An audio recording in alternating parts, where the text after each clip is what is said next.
Di benak redaksi, Pak Budi Ari ini identik dengan loyalis Jokowi, setuju nggak? Betul. Salah satunya tadi kan, transisi pemerintahan terbaik sepanjang sejarah. Ini Indonesia salah satunya berdiri, kan. itu fakta. Akan seloyal ke Pak Jokowi nggak ke Pak Prabowo? Pak Prabowo ini kan kita yang menangin. Ini soal kesan Pak Menteri. Oh, Dan iya. sampai akhirnya muncul lah bahwa nanti yang di IKN adalah wakil presiden. Karena makanya temanya adalah akselerasi dan penguatan. Kayak AI pun, kita udah di depan mata nih AI. 3 prinsipnya, safety, etik, trustworthy. Sampai saat ini regulasi kita baru soal surat edaran mengenai etik. Gak ada rumusnya di seluruh dunia orang kaya karena judi. Kalau mau kaya tuh mesti kerja keras. Padahal kalau mau kaya jadi politisi ya. Makanya. Dari tadi aku tuh ngeliatin aja beliau bicara. Fasih banget ini bicara soal digital. Kenapa harus pakai menteri yang baru gitu? Lah makanya itu datang ke lanturan, Mas. Ya kan Gimana lanturan pertama ceritanya? Menkominfo, lanturan kedua Menkominfo lagi. Apakah memang wajah-wajahnya Idealnya kira nanti gimana dia juga gitu. berkelanjutan. Ya itu kan doanya mustaqim.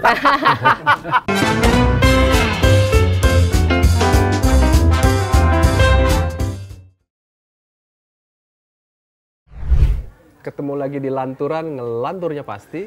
Mudah-mudahan relevan. Jangan lupa ya, like and subscribe. Sepatunya baru nih. Oh iya. Lama. Setiap begitu ada ini. Ada sponsornya. Ada sponsornya. Pak Budi Ari, Ya, selamat sore, salam sehat. luar biasa. Selamat sore. Lain salamannya loh. Selamat datang. Sini dong. Oh, gitu ya. Salam komando. Salam komando. Oke. Kan presidennya terpilih Ketemu lagi ya. Jenderal. Ini, ketemu lagi tanggal 21. Oh. 21 Oktober. Kode. Ya kan ketemu dong pasti kan. Pasti sebelumnya. ketemu. Sehat Pak Budi Ari. Sehat, sehat. Ini Ini yang kedua kali. yang loh. kedua kali ya. Kedua kali ya. Terakhir kita undang sebelum Pilpres. Ya. Sebelum Pilpres, beliau prediksi cawapresnya Gibran dan ternyata benar dan ternyata menang sesuai dengan prediksi beliau. Mas Gibran bisa berkontribusi sampai 11-12%. Jauh. Jadi serius dong Prabowo yang mau ngajak Gibran? Nah ini kan cawapres ini. ya benefitnya jelas. Hmm. Kayak gini loh, hari ini kan kita tahu semua datanya, angkanya bahwa 52% pemilih muda. Begitu. Dan sosok muda yang memang memiliki tingkat popularitas tinggi kali ini kan Mas Gibran. Ya karena memang tugas Menkominfo itu kan tidak hanya menjalankan yang sudah pernah berlangsung, tetapi juga memprediksi, antisipasi. Itu dulu Mas, itu pas dia belum jadi Oh, Menkominfo. sudah antisipasi. Justru itu saya ingin ngomong, habis wawancara sama lanturan, nggak selang lama langsung dilantik jadi Menkominfo. Jangan-jangan masih punya institusi yang kuat juga gitu ya. Instingnya Nah, kuat juga nih. iya. Jangan-jangan bisa jadi cenayang Pertanyaannya juga. setelah lanturan ini jadi apa nih? Ah. Ya, tapi hari ini Pokoknya gini, kita tergantung perintah aja. Pokoknya perintah presiden terpilih, kita siap. Kita hormatilah hak ya, prerogatif setuju, Pak. setuju. Presiden terpilih ya. Pak Budi, kalau ya sebelum 2014 kan Pak Budi ini sudah mendampingi Pak Jokowi, betul kan? Iya. Ya, sejak Projo itu bikin sejak Projo. Projo. Ya bahkan waktu gubernur ya, 2012. Ya, bahkan ya kita bisa bilang 2014, terus kemudian mengawal, terus hari ini kan orang bertanya, biasa lah orang kalau udah selesai masanya bertanya apa aja sih legasi-legasinya, Oke. apa aja sih Betul. yang sudah dicapai, dilakukan, karena kita sedang bicara soal perjalanan kepemimpinan nasional. Sudah ada 7 presiden dan next nanti akan ada presiden ke-8. Ya. Bapak Prabowo Subianto yang akan dilantik tanggal 20 Oktober. Tetapi kita harus paham bahwa setiap pemerintahan baru itu selalu ada jasa andil dari pemerintahan sebelumnya. Ya. Nah, kalau menurut Pak Budi Ari, apa yang paling Yang paling signifikan Iya. gini, ada beberapa legacy Pak Jokowi? Presiden Joko Widodo. Yang pertama adalah menjaga konsistensi pertumbuhan ekonomi di atas 5%. Oke. Dan menjadikan Indonesia sebagai negara menengah ke atas. Ini kan Oke. fondasinya sudah dibentuk. Fondasi. Ya. Yang kedua, misalnya legasi soal pengendalian COVID-19. Ini banyak orang lupa. Karena secara resilient, pengendalian COVID ini bisa terjadi. Resiliennya sehingga Indonesia memiliki tingkat fatality rate, kematian, dan juga resesi yang rendah. Karena juga termasuk berbagai transformasi kesehatan yang dilakukan. Seperti integrasi sistem data kesehatan berbasis individu dan pengembangan biomedical genome based science initiative. Ini juga pencapaian. Yang ketiga, intensifnya pembangunan infrastruktur, di mana kemantapan jalan nasional sebesar 94,18%, penyebaran total akses internet di 18.697 lokasi, hilirisasi dan pembangunan di Papua yang menyebabkan terjadi peningkatan indeks pembangunan manusia Provinsi Papua dan Papua Barat masing-masing dari angka sebelumnya 62,25% sekarang meningkat menjadi 66,6%. Gitu. Yang terakhir, yang keempat, ini yang monumental adalah pembangunan ibu kota Nusantara yang dilakukan untuk mewujudkan pembangunan Indonesia. Karena pembangunan ibu kota baru ini juga pertanda bahwa kita ingin membangun pusat-pusat pertumbuhan ekonomi baru. Gitu loh. Ini wujud dari keinginan kita untuk menatap 2045 dengan lebih optimistis. Gitu. Kalau dari sisi terkait dengan Kementerian Pak Budi sendiri nih, apa yang Pak Budi Ari rasakan gitu ya? Perbedaan antara sebelum dan setelah era Pak Jokowi ini?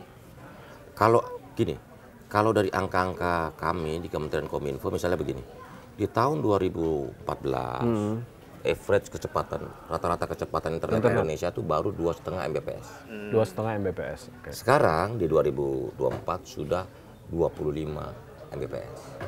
Artinya dari peningkatan 10 kali lipat. Gitu, selama 10 tahun. 10 tahun. Tentu dibanding banyak negara, kita masih banyak tertinggal. Cina udah 160. Itu kecepatan itu mempengaruhi perkembangan judi online juga nggak? Nanti pembahasan berikutnya soal digitalisasi ya. Okay. Nah, kecepatan internet ini kan yang penting juga pemerataan kan. Kalau di kota relatif udah di atas 70, 75 Mbps di beberapa tempat di kota-kota besar. Cuman kan daerah-daerah lain masih soal kecepatan internet masih belum merata. Nah, karena itu tugas pemerintah untuk meratakan akses masyarakat untuk memperoleh konektivitas, khususnya sinyal. Nah, ini menjadi haknya warga negara, haknya masyarakat. Karena itu Kementerian Komunikasi dan Informatika terus merancang dan mendesain agar kemajuan teknologi ini juga bisa dirasakan merata di seluruh wilayah tanah air tanpa terkecuali. No one left behind. Nggak boleh satupun warga Indonesia yang tertinggal. Terus termasuk itu ya, salah satunya penyelesaian proyek BTS yang mangkrak itu ya? Proyek BTS yang mangkrak itu kita bisa tuntaskan dalam kurun waktu 4-5 bulan. Sejak Juli saya dilantik, di Desember sudah bisa diselesaikan. Gitu. Sekitar hampir 6.000 BTS. 4 bulan ya? Menteri sebelumnya bertahun-tahun nggak kelar-kelar. Ini soal kemauan dan juga motivasi kepada semua teman-teman di bawah. Karena tanggung jawab kita, tanggung jawab negara menghadirkan infrastruktur digital ini. Kalau digitalisasi gimana kalau? Nah, digitalisasi ini kan pilarnya 4. Yang pertama infrastruktur digital. Infrastruktur digital ya. Karena juga ada berbagai aspek teknologi di sana dari infrastruktur digital itu, dari mulai satelit, fixed broadband sampai wireless. 3 komponennya. Tergantung lokasinya. Karena ini kita negara unik secara demografis. Kalau fixed broadband atau kabel nggak mungkin di Papua. Papua ya. Untuk Papua mesti satelit, gitu loh. Kalau di Jakarta kota besar cocok pakai fiber optik. Kedua, pemerintahan digital atau GovTech. Ini penting karena pemerintahan digital ini membuat pelayanan publik negara hadir untuk melayani publik dengan baik dan cepat. Yang ketiga digital ekonomi, yang keempat adalah digital society. Jadi 4 pilar ini harus jalan bersamaan, nggak bisa mana yang duluan, ini duluan, nggak bisa. Gitu. Tapi percepatan digitalisasi ini emang karena otomatis harus dipercepat karena emang kemarin ada COVID, apa emang sebelumnya juga udah? Gini, digitalisasi kan disrupsi, di mana seluruh dunia mau nggak mau dia harus sesuaikan. Kita juga harus akui pengalaman dari COVID misalnya apa? Sekarang Zoom meeting ya. Adaptasi kebiasaan baru video ya. Call, ada kebiasaan baru yang menurut hemat kami ya oke. Tanpa harus bertemu fisik kita bisa meeting bahkan dengan banyak orang sekaligus. Dan ini kan juga menandakan efektivitas dan efisiensi. Coba misalnya mau ketemu memanggilin semua pimpinan cabang misalnya perusahaan kan jauh lebih mudah. Sekarang udah ada adaptasi dan semuanya sinyal. Secara nggak sadar juga nyadarin orang untuk bisa ayo cepet deh digitalisasi gitu ya kemarin. Digitalisasi ini adalah keniscayaan dalam peradaban manusia. Karena mission of sacre-nya digitalisasi itu atau tugas suci digitalisasi adalah membuat masyarakat makin produktif. Makanya aspek digital society juga penting. Masyarakat digital jadi kan 3 aspeknya: teknologi, human capital, sama governance-nya, tata kelolanya, regulasinya. Jadi teknologinya bagaimana? Ya, yang penting lagi adalah human capitalnya gimana, sumber daya manusianya. Yang ketiga adalah regulasi, tata kelola atau governance-nya gimana. Kita pemerintah ingin membuat iklim yang sehat, yang baik untuk ekosistem digital ini. Karena digitalisasi kan ekosistemnya apa aja? Dari mulai digital ekonomi, e-health, kesehatan, kesehatan digital, pendidikan, semuanya. Tapi dari 3 faktor tadi yang paling PR-nya paling banyak yang mana? Ya bukan PR-nya paling banyak, ini teknologi juga kan berkembang terus. Teknologi cepat, gitu. Berubah terus kan. Teknologi kan nggak pernah berhenti, dia akan lebih maju. Tapi kita kan tantangannya gini Pak Menteri, selalu dalam sebuah diskusi itu bicara soal menghadapi teknologi itu kan kita harus ada di depan persoalan. Terutama soal regulasi, itu kan tantangannya. Gini, sementara teknologi terus bergerak. Gitu. Gimana? Ada 4 yang menjadi bahasan isu yang juga terus jadi perhatian seluruh dunia. Yang satu AI, artificial intelligence. Kedua, big data analytics. Ketiga, IoT, Internet of Things. Dan yang terakhir adalah cloud computing. Nah ini juga menjadi bagian dari berbagai perkembangan dunia, khususnya di dalam teknologi digital. Karena bukan apa-apa, ini perkembangannya betul-betul. Maksudnya minimal kalau ngelihat tadi capaian-capaian, misalnya kapasitas internet sudah 10 kali lipat dari tahun 10. Itu kan hal infrastruktur dan kemudian membangun kebiasaan, perilaku digital. Tapi kemudian bagaimana antisipasi termasuk literasi digital? Nah, itu makanya tadi digital society ini kan adalah literasi digital. Bagaimana terliterasi dengan baik masyarakat di pilar itu ya, masyarakat. Jadi gini, kayak AI pun kita udah di depan mata nih AI. AI itu 3 prinsipnya, yang satu safety, 2 etik, yang ketiga trustworthy, dapat dipercaya. Nah sampai saat ini regulasi kita baru soal surat edaran mengenai etik. Etik doang, Soal safety belum. Soal trustworthy, saya yakin ini kita juga sedang mempelajari di berbagai belahan dunia. Karena rujukan kita misalnya Eropa dan Amerika dalam tata kelola mengaturnya ini agak beda. Kalau Eropa lebih pada horizontal, dia mengatur semua. Kalau sedangkan di Amerika silo-silo. Misalnya sektor ini tajam, misalnya keuangan, AI-nya dia tajam. Jadi ke bawah dia tajam. Nggak sama itu ya. Kita Indonesia sedang mengkaji bagaimana regulasi-regulasi yang tepat dengan mengadopsi beberapa perkembangan di banyak. Jadi AI kita baru sampai ke etik. Yang 2 apa? Safety dan keselamatan dan trustworthy. Itu belum ya? Itu belum. Karena pilarnya tuh 3 itu kalau AI. Jadi tugas Menkominfo berikutnya ya harus 2 itu. Harus punya 2 itu ya? Ya, 2 itu. Kalau yang satunya udah dikerjakan sama 1 menteri, kenapa harus gaji menteri? Bukan, ini perkembangan dunia. Perkembangan dunia. Begitu soal safety dan trustworthy kan kita perlu perkembangan. Dari tadi aku tuh ngeliatin aja beliau bicara. Ini udah fasih banget ini bicara soal digital, bicara teknologi. Udah Menkominfo, makanya cepat sekali. Cuman tadi aku bilang dalam konteks AI ada satu case yang memang harus dilanjutkan. Tadi kan yang baru diatur soal etik, tapi safety dan trustworthy-nya belum. Kenapa harus pakai menteri yang baru gitu? Nah, makanya itu udah tanggal lanturan, Mas. Oh gitu ya? Iya, karena lanturan pertama Menkominfo, lanturan kedua Menkominfo lagi.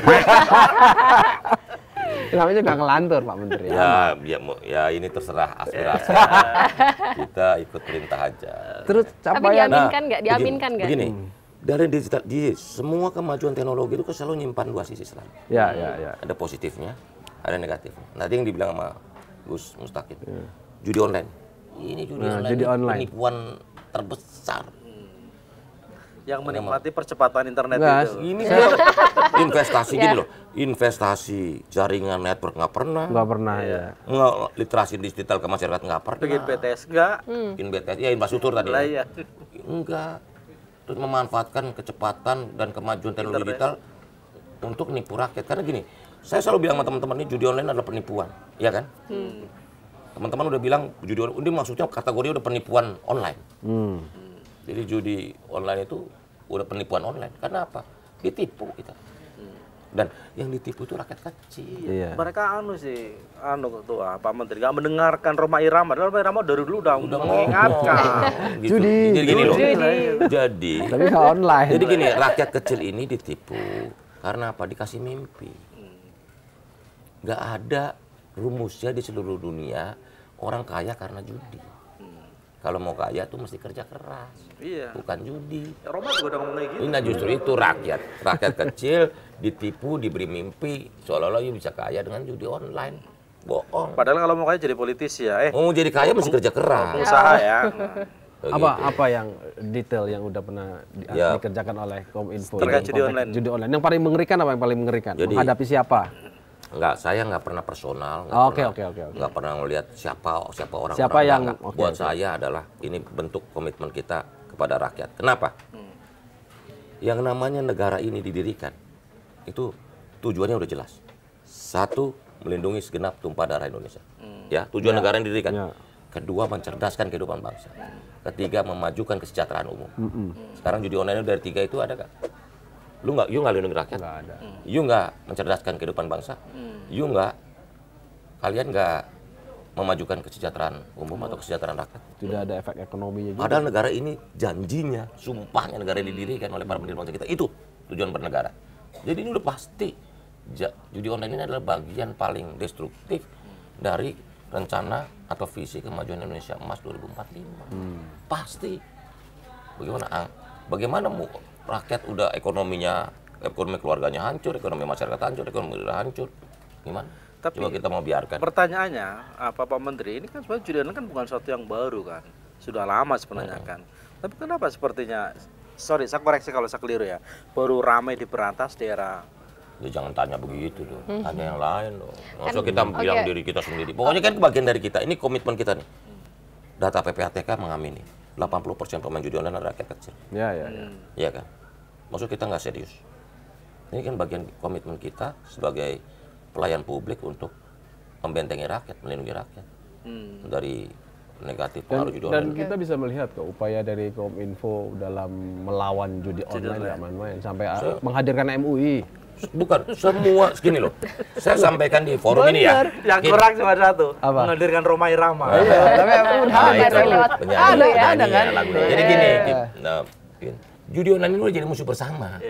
Siapa yang pro judi online sekarang? Enggak ada. Pemuka agama pasti enggak. Pengusaha aja enggak. Ya. Pengusaha putih ya, Iya, iya. enggak mau kenapa? Karena karyawannya jadi kurang Iya. produktif. Saya banyak contoh misalnya ada di satu tempat di Bekasi. Bayangin dari 1.500 karyawan 750 terpapar judi online. Udah nggak produktif, kriminalitas tinggi. Iya. Gitu. Jadi juga nggak kondusif. Jadi pengusaha juga nggak mau. Ibu-ibu sangat anti judi online. Ibu-ibu. Karena apa? Uang belanjanya kurang. Dipakai sama suaminya main judi online. Dan ini yang rentan terhadap perceraian gitu. Jadi untuk bisa berantasnya nih ya satu-satunya cara buat memanfaatkan internet ini ya harus literasi digital. Justru itu saya waktu wawancara di sebuah media, sudah Kompas juga, saya udah bilang 5K. Apa tuh? Rumus berantas judi online itu rumusnya 5K. 5K. Satu, komitmen. Ya, komitmen kita mau nggak? Kedua, konsisten. Komitmen Konsisten. konsisten. Kenapa mesti konsisten? Nggak bisa bulan ini begini, bulan ini nggak bisa. Dia harus konsisten. Harus sustain ya. Harus sustain, konsisten. Yang ketiga, keberanian. Kita harus punya Berani. keberanian. Kenapa harus berani? Ya berani, karena yang kita hadapin ini Enggak adalah sembarangan. nggak sembarangan. Gitu. Nah, keempat, kepedulian. Ini ada bagian dari kepedulian kita terhadap masyarakat, terhadap rakyat. Yang terakhir, harus kebal godaan. Kebal godaan. godaan. Oh. Artinya yang ada di posisi itu harus kebal godaan. Karena godaannya besar. Emang udah digoda apa ya? Banyak lah. Banyak ya. Gitu. Satu lah, contoh salah satu. Spill, Ya. spill. Misalnya. Semua di Kominfo tahu Tahu ya. godaannya apa. Tapi maksud saya, yang penting kita selama tadi kita tekad kita, komitmen kita, kepedulian kita, keberanian dan juga konsistensi, maka kita bisa mengatasi godaan-godaan yang muncul. Iya. Tapi godaan muncul terus. Enggak, Oh. Konsisten Mas, artinya itu clue itu konsistensinya harus dilakukan lagi Oh ya. oleh Menkominfo Loh, Berikutnya. makanya ini kaitannya dengan pertanyaan gue nih. Ini kan Pak Prabowo yang mau dilantik, itu kan concern banget dengan SDM. Iya. Teknologi sudah digarap dari mulai Pak Jokowi. Nah, sebenarnya pengen tahu internet untuk dunia pendidikan itu sebenarnya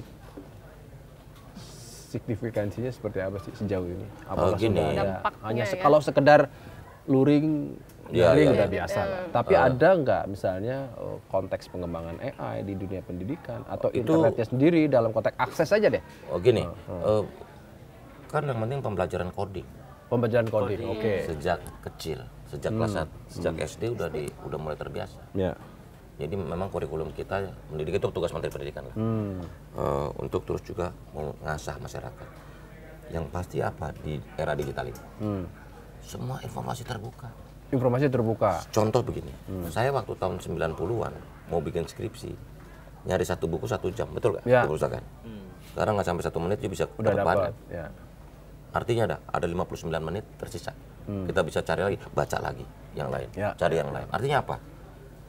Sebenarnya generasi ke depan ini pasti jauh lebih pintar dari generasi sebelumnya atau generasi kita. Kenapa?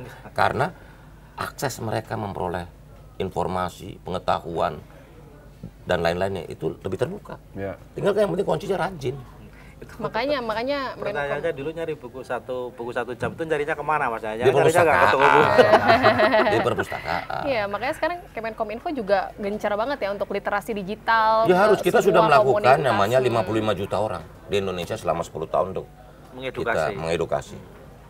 Jadi kita tugas kita juga negara menjelaskan bagaimana supaya kemajuan digital ini lebih bermakna. Gitu. Kembali ke soal Jokowi tadi, Pak Menteri, selain soal literasi digital segala macam kan yang terlihat ya kentara Jokowi concern banget kan selain infrastruktur kan soal hilirisasi ya. Yang ini juga masih kontroversial. Hilirisasi masuk loh. Salah satu program 100 hari kerjanya Pak Ya, Prabowo. Iya, karena itu buat keberlanjutan. Nah, sejauh ini sebenarnya seperti apa sih progresnya itu? gini, prinsip hilirisasi Dan apa ini- pentingnya gitu hilirisasi Gini, itu? hilirisasi itu sebenarnya itu kata lain dari industrialisasi. Ya, ya. Hilirisasi itu. Nah, yang paling esensi atau intisari dari hilirisasi apa sih? Bagaimana menciptakan nilai tambah. Ya. Oke. Oke, misalnya begini. Kalau you ekspor kayu, harganya 100. Tapi begitu kita ekspor mebel, harganya bisa naik 3 kali lipat. Sama juga untuk barang-barang mentah. Kalau kita ekspornya pasir nikel Pasir langsung cuma berarti. $36. Tapi udah begitu jadi nikel bisa 15.000 dolar per ton. Jadi kalau masih pasir 36 atau $40 per ton. Begitu udah dijadiin nikel bisa 15.000, 18.000 sekarang. Ya kan? Harganya inilah fluktuatif. Tapi penciptaan nilai tambahnya berapa kali? Gitu.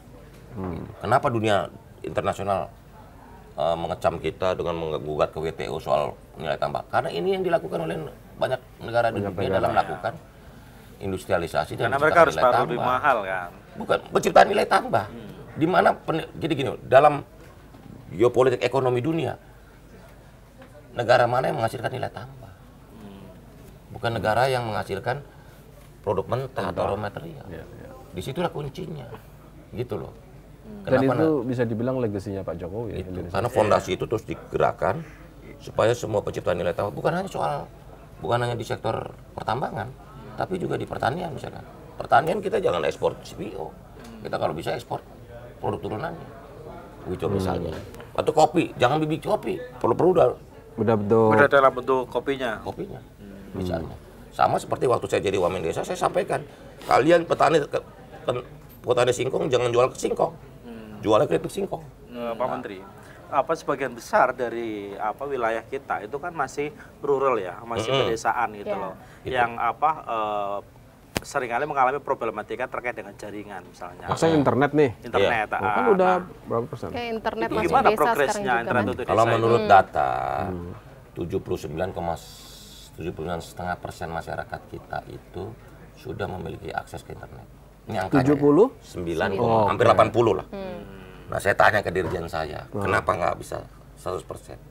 Terus bilang Pak Menteri sebenarnya itu sebenarnya mendekati 100%. Kenapa? Kurangin lansia sama anak-anak.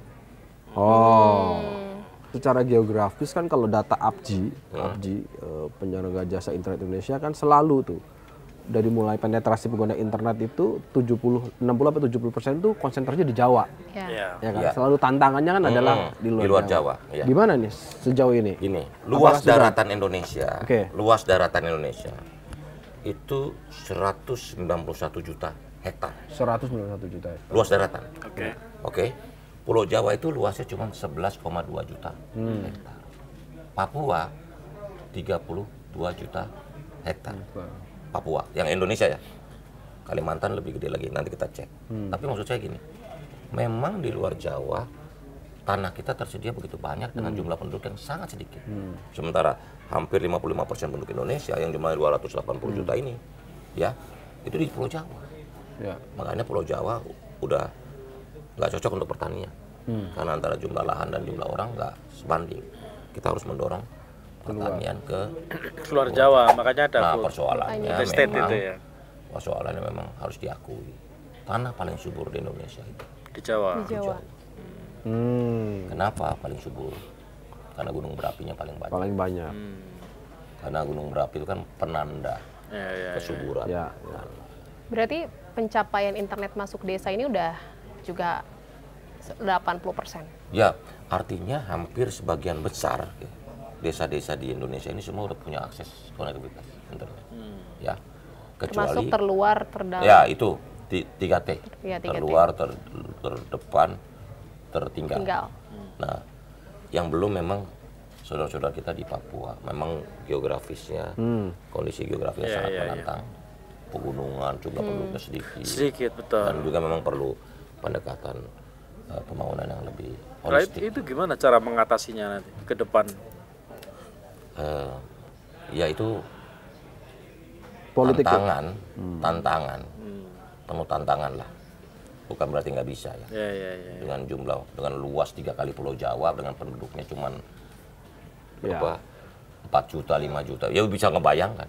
Tapi sekarang dalam proses itu kan. Ya, kita juga berharap mendorong bahwa kemajuan ini harusnya merata ke seluruh Indonesia.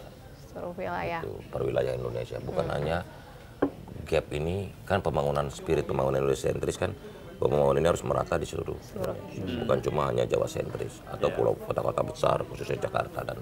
Karena itulah Jokowi bangun IKN itu ya. Itu membangun IKN untuk menumbuhkan pusat pertumbuhan ekonomi baru.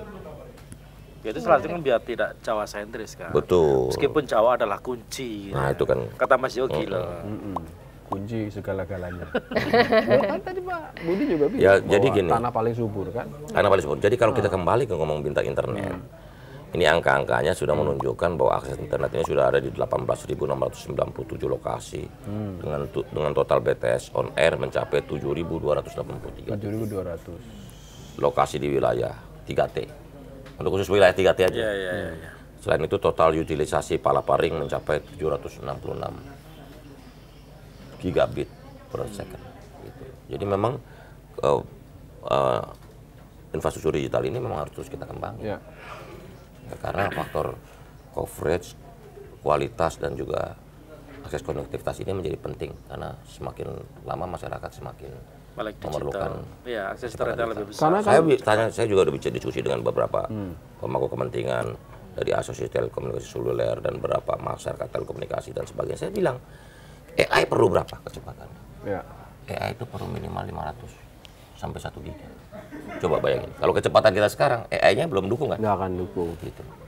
Autonomous car itu minimal 1 giga. Mobil jalan sendiri itu nggak bisa, cuma 100 Mbps nggak bisa. Dia masih 1 giga, 500 sampai 1 giga. Jadi memang kecepatan internet itu berbanding lurus dengan kebutuhan masyarakat, penciptaan ekonomi baru yang mengikutinya. Misalnya begini, kalau kita ngeliat Facebook cuma 1 Mbps, nggak usah, cukup. Ya masih kan? banyak. Kalau YouTube 4, nonton Netflix 8. Artinya kalau keperluannya cuma itu, kan Kominfo bener ini, sampai hafal ya. Kita udah, kalau keperluan Mustaqil, Yogi, udah cuman Facebook, apa Instagram. Dia masih main nonton Facebook dia. YouTube, misalnya YouTube atau nonton Netflix, 8 Mbps cukup. Ya. Makanya murah dia bayar datanya Pak Menteri. Gitu. Iya kan? Ketahuan Nah, mainannya keperluan cuma baru itu itu doang. apa? Nanti begitu video streaming udah mulai lebih gede lagi. Nah, itu Iya dia. kan? Nah, tapi kalau untuk keperluan-keperluan yang lain, itu perlu kecepatan lebih besar lagi. Jadi kayak Mustaqim cuma nonton apa nonton streaming, Iya. YouTube, ya untuk 4 Mbps sudah cukup. Nah, Gitu. Pak Menteri, mana yang duluan tuh kalau memang kita mau mendesain itu? Kalau kita compare di negara Asia Tenggara aja ya, kita kan 25 Mbps kan masih di bawah Singapura. Artinya kita bisa Gini. bilang bahwa mereka ada kebutuhan, Ini individu maupun kelompok. Mas Yogi, jadi Ya. gini. Saya selalu bilang sama semua konsultan di Kominfo, kalau kita benchmarking atau par, saya minta jangan ke negara lain. Oke. Kita parnya lebih baik ke India dan negara ASEAN non Singapura. ASEAN non Singapura. Oke. Supaya apa? Supaya apple to apple-nya jelas. Ya. Jangan banding sama Singapura. Singapura mau Jakarta dong, kota. Kalau ngelar jaringan, Ya, ya. kita perlu 20 tahun, dia setahun juga Setahun. jadi. Kelar. Kota. Jadi saya selalu, kita harus fair lihatnya. Sama India kita punya berangkat historik, kondisi ekonomi yang sama, ekonomi sosial agak sama, sehingga agak sebanding gitu. Begitu juga dengan negara ASEAN lainnya. Non Singapura. Jadi par kita jelas, kita nggak boleh kalah nih. Ini. India udah 100 Mbps. Udah Kan? 100 Mbps. Ya. India kecepatan. Dan Udah. kita juga, saya berharap dalam 5 tahun ke depan minimal juga kita ke 100 Mbps. 5 tahun ke depan. Lima tahun ke depan. Bertahap ya. Iya, satu periode lagi berarti. Putus Ya. satu periode lagi jadi Lah, memang kan Kominfo.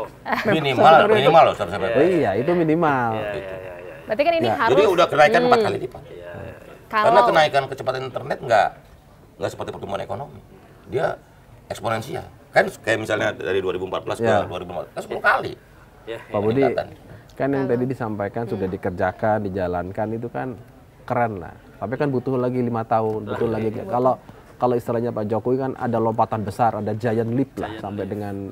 Nah kalau ini yang tadi sudah dikerjakan, katakanlah dalam 5 tahun ke depan kita akan mencapai 100 Mbps misalnya. Kira-kira bisa semudah itu nggak transisinya? Gini kan ada Soal kemajuan, berkelanjutan. nggak ada kemajuan teknologi. Oke. Misalnya contohnya nih, dulu tiang penghubung itu, berbahasa teknisnya apa ya? Jadi satu tower ke tower untuk penguat sinyal itu 900 meter. Ya, ya, ya. Sekarang ditemukan teknologi baru oleh satu vendor, dia 3 kilo. Oh bisa, jadi lebih. Makin jauh kan? Artinya kan menghemat investasi. Belum nanti cara ininya segala macam. Jadi teknologi juga maju Berkembang. makin lama makin canggih dan makin murah. Kita kan seringkali persoalannya di. Dulu sekarang bayangin fiber optik bisa langsung 8 Iya, lambda kapasitasnya. Satu itu bisa 8 lambda. Kita Jadi tuh. ngeri sekali. Jadi maksud saya gini loh. Teknologi juga berkembang. Iya betul betul. Makanya kita harus ada di depan persoalan. Bahkan di India, satu perusahaan di India sudah mencanangkan di tahun 2030 kecepatan internetnya, kapasitas yang dia bisa hasilkan bisa sampai 10.000 giga. Bayangin coba. tapi yang Dia, jadi dia lompat dari 5G, Ya ya. 6G, dia bisa sampai kecepatan segitu. Saya nggak bayang. Saya lagi mikirkan kecepatan internet 1 giga aja 1000 Mbps itu seperti apa ya? Jangan-jangan Bang Edu udah nyampe gitu. Kalau saya justru Iya kan? lebih ingin tahu kalau nanti Pak Prabowo sudah dilantik, kemudian kebijakan dan approach-nya terhadap teknologi seperti apa. Ini kan soal policy. Seringkali kita ini kan kalau ada pergantian menteri baru, Ya, pemerintahan baru, itu selalu ganti diskusi kebijakan. lagi. Artinya Biar- mendefinisi ulang apa itu bisa jadi beda pemahaman, beda perspektif. Gitu. Padahal Ini, konteks kita ini kan kita harus ada kesinambungan, harus ada keberlanjutan. Kita sepakat melompat dan menuju Indonesia emas 2045 itu enablernya cuma 2, Ya, hilirisasi dan digitalisasi. ya, Iya kan? ya, Karena digitalisasi ini enabler. ya, Enabler dalam pengertian dia yang memungkinkan semuanya tumbuh. ya. Gitu. Misalnya begini, industri telekomunikasi seluler itu setahun cuma 200 triliun. Cuman ikutannya udah bisa 500 sampai 600. Artinya fintech, Yes. e-commerce, paham nggak? Iya, Iya kan? Turunannya. Jadi ada industri ikutannya Ikutan. yang membuat menjadi lompat. Gitu. Bahkan saya bercanda di Kominfo ini, yuk anggaran 1 bisa jadi 10. Maksudnya dampaknya bisa 10 kali lipat. 10 kali Jadi Kementerian Kominfo ini kalian kasih 1, itu daya ungkitnya bisa 10 kali lipat.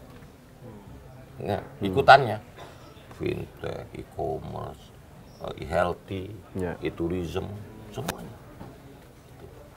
Nah, karena itu menurut penelitian Judi Google, online belum masuk tadi.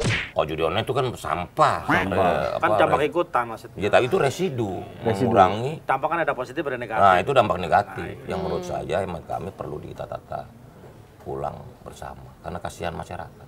Rakyat kita ini dirugikan praktek-praktek judi online. Itu kalau misalnya untuk meningkatkan internet kan butuh 5 tahun lagi paling nggak satu periode. Kalau memberantas judi online butuh 5 tahun lagi juga nggak? Gini, pemberantasan judi online itu perlu komitmen bersama. Kominfo itu hanya bidang pencegahan. Karena kalau saya lihat ininya, petnya begitu. Kalau ada Kominfo, ada OJK, ada BI, PPATK untuk kontrol, ada penegakan hukum, kepolisian, gitu. Belum Departemen Luar Negeri untuk lobby ke negara lain. Karena kan judi online itu kan borderless. Udah nonton film No More Bets gak? Lihat deh. Mesti itu tonton itu film No More Bets. No More Bets. Itu tentang itu kisah nyata. Itu film Mandarin ya, kisah nyata warga negara Cina disiksa di Kamboja untuk jadi pekerja di judi online. Gitu. Menurut saya ini bisnis bukan hanya ujungnya aja tidak manusiawi. Proses awalnya juga udah tidak manusiawi. Gitu. Ya, ada 70.000 orang human trafficking banyak kan ke situ larinya. Menurut saya ini udah nggak manusiawi dan saya yakin pasti mereka akan digilas oleh masyarakat. Ini kita agak keluar topik, aku mumpung ingat Pak Budi Ari itu kita pernah ngobrol di ruangan Pak Budi Ari bahwa ini transisi dari Pak Jokowi ke Pak Prabowo ini adalah the best. Faktanya transisi Pak Jokowi ke Pak Prabowo ini adalah terbaik sepanjang sejarah negara ini didirikan. Waduh. Kenapa? Loh, kita contohin 1 ke 2 bagaimana, 2 ke 3 gimana. 1 ke 2 ya Soekarno, ada Wisma Yasa ya. 2 ke 3 gimana? Iya. 3 ke 4 gimana? 4 ke 5 gimana? Iya kan? 5 ke 6 gimana? 6 ke 7 so lah. Iya kan? 6 ke 7 so aja. Ya. Iya kan? Ada dramanya. Ada dramanya. Tapi maksud saya yang terbaik ya dari 7 ke 8 ini. Kenapa? Ini, ya semuanya dipersiapkan dengan baik. Ditata dengan baik sehingga tinggal lari. Oke. Ini kaitannya sama persiapan transformasi pemerintahan baru kan. Itu yang tadi saya tanya. Ini sejarah Indonesia dan ini semua adalah berkat dari kebijaksanaan rakyat. Sehingga yang dimenangkan adalah yang keberlanjutan. Gitu.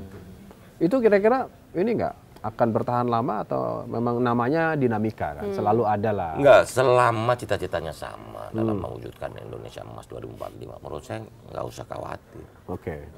Semuanya ada. Kan cita-citanya sama. Yang penting kita setia sama cita-cita enggak, itu aja. Berarti keberlanjutan ini akan berjalan baik gitu ya, mulus. Saya berasa begitu, karena Pak Prabowo sudah berkali-kali bicara di banyak tempat, di banyak forum. Dia kan udah bertekad mengabadikan hidupnya untuk negara dan bangsa ini. Apalagi yang dia interest apa yang dia ingin? Kan dia ingin menjadi presiden yang berhasil. Termasuk ini ya, hadiah atau ini IKN. IKN itu kan sebuah lompatan sejarah. Yang penting kan keberanian. Kalau untuk maju itu harus perlu keberanian. Kalau cuma doang mau aman ya nggak akan maju. Kemajuan itu perlu satu terobosan dan dobrakan. Jadi bisa dipastikan Kemajuan nanti memerlukan keberanian. Ingat sejarah kita. Tahun 45 itu ini percakapan Bung Karno dan Bung Hatta. Ketika mau memutuskan Indonesia mau merdeka. Bung Hatta bilang, "Bung, kita mau merdeka. Rakyat kita baru 2% yang bisa baca tulis." Nah, iya kan? Terus Bung Karno bilang apa? Kita mau nunggu semua orang bisa baca baru kita merdeka. Nunggu berapa tahun? Kata kunci dari peristiwa itu apa? Keberanian. keberanian, gebrakan, breakthrough. Itu yang dilakukan oleh Pak Jokowi. Coba kalau kita nggak mulai kereta Wus tuh, Jakarta Bandung, nggak jadi. Habis itu ntar yang Surabaya nerusin lebih gampang lagi. Karena udah ada pelajarannya. Soal menyisakan utang yang agak lumayan ya itu diskusi lah ya. Bukan, itu debatable lah. Tapi kemanfaatannya, kan negara kan nggak selalu hitungannya Untuk rugi, ada obligation ya. di New York. Pemerintah di sana mensubsidi setahun $500 juta Ya. untuk kereta. Ya. Tapi untuk apa? Untuk publik kan? Publik. Gitu. Jadi negara tuh nggak harus hitungannya hitung rugi, berguna banyak orang apa enggak, itu negara. Kecuali perusahaan, dia bangkrut kalau Jihan. rugi terus. Kalau Jihan kan jadi produser di Kompas Malam kan, Iya. sering bikin beritanya Pak Budi Ari kan. Kalau aku ngomong di benak redaksi, Pak Budi Ari ini identik dengan loyalis Jokowi, setuju nggak? betul. Apa misalnya? Dalam banyak kalau statementnya Ya.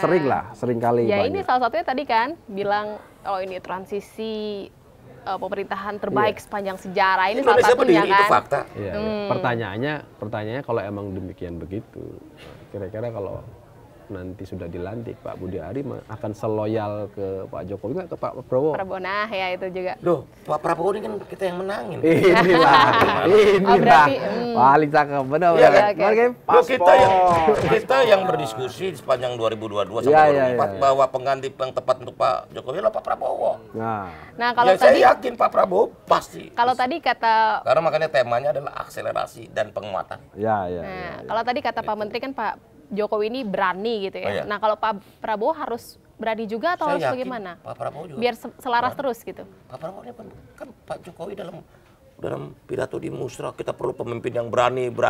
Udah jelas yang dimaksud Pak Prabowo. Oh. Oh gimana sih? Kalau Pak Prabowo pasti Jadi berani. harus berani terus. Kita berdiskusikan itu lama kemarin ya. Karena apa? Karena kita harus sadar bahwa keinginan untuk maju atau mewujudkan Indonesia menjadi negara maju itu harus menjadi terinternalisasi dalam diri kita sebagai anak bangsa. Kenapa? Karena belum tentu semua negara pengen Indonesia maju. Ya. Ingat loh, jangan pikir negara lain tuh happy loh atau seneng lihat oh Indonesia maju, belum tentu. Jadi kemajuan atau tidaknya Indonesia di 2045 itu tergantung diri kita sendiri, tergantung persatuan nasional kita. Makanya jalan politik persatuan kita sangat pas. Berarti bukan hanya berani tapi harus juga satu visi misi, satu. Loh iya, sama-sama impian. visinya kan untuk Indonesia maju. Indonesia emas 2045. Bagaimana 21 tahun lagi kita lompat, kita menjadi negara maju. Dan penentuannya ini. Gitu. Tapi menarik itu pernyataannya beliau tadi. Yang memenangkan Prabowo adalah kita. Aman 5 tahun ke depan berarti, Mas. Ya enggak, aman atau enggak aman itu hak prerogatif Hak presiden. prerogatif. Tapi paling tidak Pak Budi udah mengatakan, semua orang belum ribut-ribut soal Pak Prabowo udah duluan. Udah duluan. Bahkan udah mimpi, Mas. Udah mimpi. Udah mimpi Ya kan duluan. ada Ya, paling terjadi enggak, gitu kan? bukan, karena kita diskusi juga dengan Pak Jokowi. Ini yang paling tepat menggantikan Bapak siapa. Tapi pertanyaannya kan gitu. Itu setelah acara Projo di Magelang atau sebelum? Setelah Setelah ya. Setelah itu kan waktu habis Projo di Magelang 22 Mei 2022 itu kan rambut putih, Iya. ojo ke susu kan. Ojo ke susu, rambut putih. Ya walaupun pagi itu kita diskusi terus. Ternyata memang alam takdir sejarah kita ya udah. Pak Prabowo sudah diberikan oleh rakyat kepercayaan yang begitu luar biasa. Dan saya yakin Pak Prabowo nggak akan menyia-nyiakan kesempatan ini. Ingat tuh beliau ini udah berjuang sekian lama. Jadi waktunya untuk mewujudkan semua itu.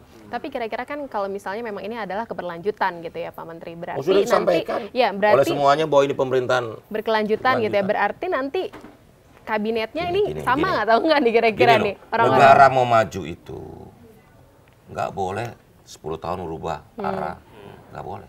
Tapi Pak Menteri boleh Tapi- kan? Enggak bukan. Oh. Pemerintahannya ya. Oke. Pemerintahan. Baik pemimpin desain, itu, desain. desainnya itu dia mesti berkelanjutan. 20-30 tahun. Harus berkelanjutan. Nggak boleh bisa agendanya arahnya. Tapi berarti kalau misalnya memang harus berkelanjutan gitu, apakah memang wajah-wajahnya Idealnya kira nanti gimana Menterinya juga gitu? berkelanjutan. Nah, wajah-wajah yang Ya itu kan doanya mustaqil. Doa dan harapan ya. Kalau kata lagu itu doa dan Doa dan- harapan. Enggak, maksudnya Jihan kan mungkin mau bilang bahwa karena gini, Pak Menteri udah rame Pak Prabowo sendiri atau Pak Hasim ya, ada menterinya Pak Jokowi, Ya, beberapa gitu. namanya akan masuk. masuk. Ya. Bagus itu dong. Ya keberlanjutan. Ya itu kan keberlanjutan, itu merepresentasikan keberlanjutan. Keberlanjutan. Tapi kita tahu kan, Pak Budi juga kan sempat direshuffle dari Wamen jadi menteri. Menteri. Ya. Nah, Jokowi ini kan paling rajin nih, sampai di akhir aja masih Reshuffle. gabut. Reshuffle. Iya, reshuffle. Nih kira-kira gimana nih? Model-model Kita itu. tidak bicara, kita bicara gini, yang penting satu aja, soliditas pemerintahan. Soliditas. Jadi saya selalu bilang yang penting utama apa pada kesempatan pertama, Penting satu dulu yang harus dicapai, soliditas pemerintahan. Pemerintahannya harus solid. Nah, solid apa? Dia harus punya visi yang sama. Nggak ada visi lain, harus visi presiden. Ya harus visinya Pak Prabowo. Visi presiden, nggak ada visi menteri, nggak ada. Menteri nggak punya visi. Visi presiden ya, Presiden. bukan visi mantan presiden ya. Bukan. Lah, iya. Duh, mantan presiden dan presiden kan udah sama visinya. Ya, jadi jangan didikotomi. Visi Pak Prabowo sama Pak Jokowi beda. Ini kan Mustaqim mau bilang bahwa visi Pak Jokowi sama visi Pak Prabowo beda. Begitu kan? Enggak ngomongin beda orang mungkin walaupun satu visi tapi kan ya dinamika gejolak tuh pasti terjadi Bukan mungkin. orang bisa beda. Tapi visi kan enggak. Ya, Ya. Orang bisa berbeda.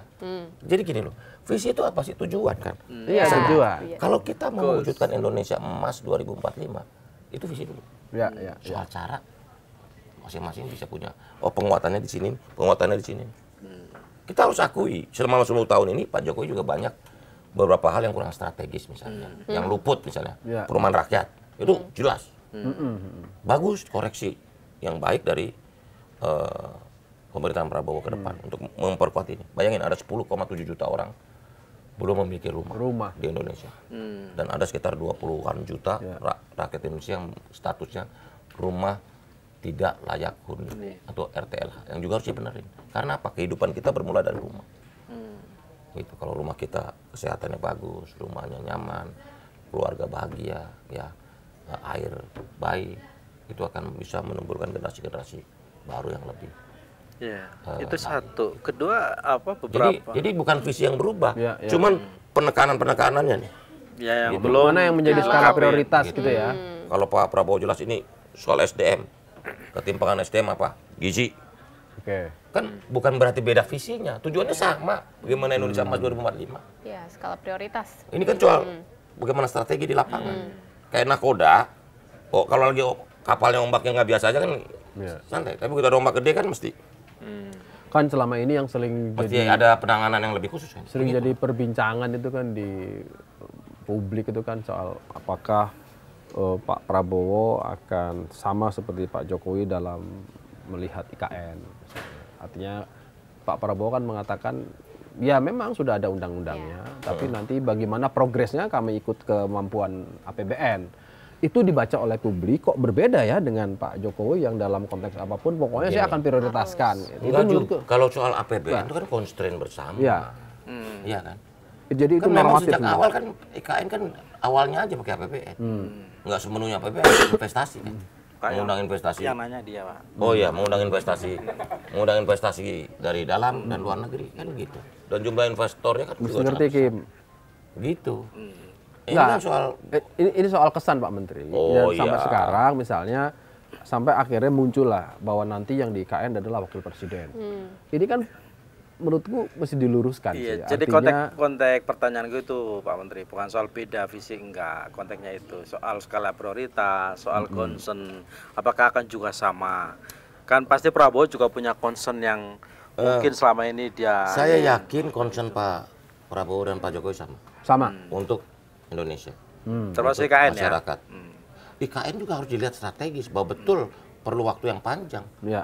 Bahwa ide pemindahan ibu kota atau IKN, pembangunan IKN itu bukan ide yang salah. Baik ide ya.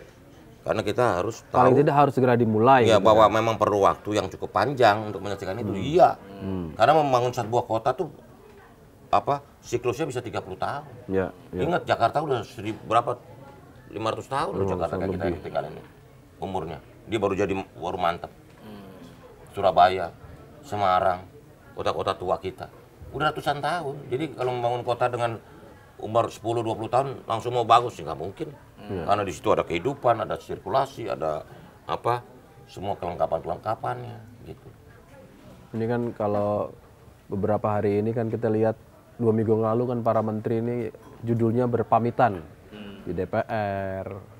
Berpamitan tapi jarang yang meninggalkan pesan buat calon menteri berikutnya. Kan nggak tahu dong siapa penggantinya. Saya pertanyaannya udah pamitan belum nih? Makanya Udah pamitan. pamitan Saya juga. udah Di Nah, mohon maaf, DPR. terima kasih. Udah DPR. Nah, Nah, kalau ada kalau yang kurang. boleh di lanturan Pak Menteri Boleh. boleh kasih bukan pamitan, tapi Sampai bertemu lagi. no.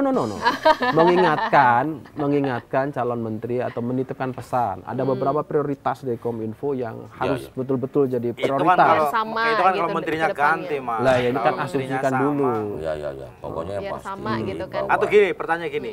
Kalau Pak Menteri pamitan, berarti ganti orang. Nah, kalau Pak Menteri nggak pamitan, berarti nggak ganti orang. Ya. Berarti Ya kita sampaikan aja Ya, begini. apa aja? Ini bukan soal orang. Ya, oke.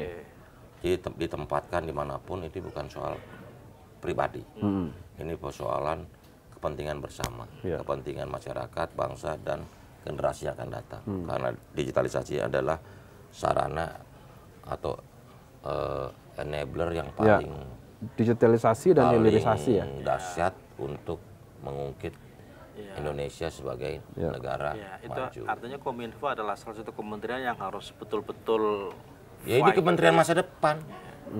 Kementerian Kominfo adalah kementerian masa sama depan. seperti menterinya punya vision. Karena kementerian ini mengantisipasi perkembangan ke depan dan yang pasti adalah saya berharap siapapun penggantinya, Oke. kalau misalnya saya diganti, pemerintahan judi online nggak boleh berhenti. Pemberantasan judi online, oke. Satu. Dan Terus? kecepatan kita dalam mengantisipasi berbagai persoalan dan isu-isu strategis di ranah digital, baik dari aspek teknologinya, human capitalnya maupun dalam urusan tata kelola atau governance-nya ini kita rapikan sebaik-baiknya. Karena isu itu adalah isu-isu strategis yang harus kita selesaikan dalam jangka Prioritasnya pendek. Kalau harus sama. cyber security system, Nah, itu salah satu juga karena ada perlindungan data pribadi kan. Salah tiga tadi udah dua. Apa? Tadi udah dua, berarti salah tiga. Nah, jadi kalau cyber security itu bagian yang paling penting bukan hanya isu di Indonesia tapi juga di seluruh dunia. ya. Karena cyber security ini juga mengamanatkan kepada kita tentang perlindungan data pribadi. Ya. Nah, perlindungan data pribadi undang-undangnya udah keluar Undang-Undang Nomor 27 tahun 2022. Ya, PDP. Di mana penanggung jawab keamanan dan perlindungan data pribadi itu ada di tangan pengelola dan pemroses data pribadi. Ya, Pengelola dan pemroses data pribadi ya siapa? perbankan. Rumah sakit, daerah, ya kan? Jadi juga ditegaskan tanggung jawab keamanan data pribadi atau yang bertanggung jawab terhadap data pribadi ini adalah institusi-institusi itu. Misalnya perbankan dia harus jaga, lindungin data pribadi nasabahnya. Rumah sakit, karena ada peristiwa 4 tahun lalu di Singapura, itu 1 juta data pribadi bocor, data kesehatan loh. 1 juta dari 5 juta, hampir 20% dari. Saya nggak mau bilangin negara lain, tapi ini contoh gitu. Contoh, loh. ya. Bahwa kebocoran data pribadi bukan hanya terjadi di Indonesia, ancaman kebocoran data pribadi Ya. bukan hanya di Indonesia, seluruh dunia juga begitu. Bukan membanding-bandingkan, ya kita di dunia harus benchmark dong. Seperti misalnya sekarang begini, Australia sudah mewacanakan bahwa anak umur 16 tahun nggak boleh akses sosmed. Gitu. Kita ini dalam kehidupan kemajuan dunia digital di Indonesia, kita banyak benchmark dengan banyak negara. Di sini diatur nggak? Ini boleh nggak? Gitu loh.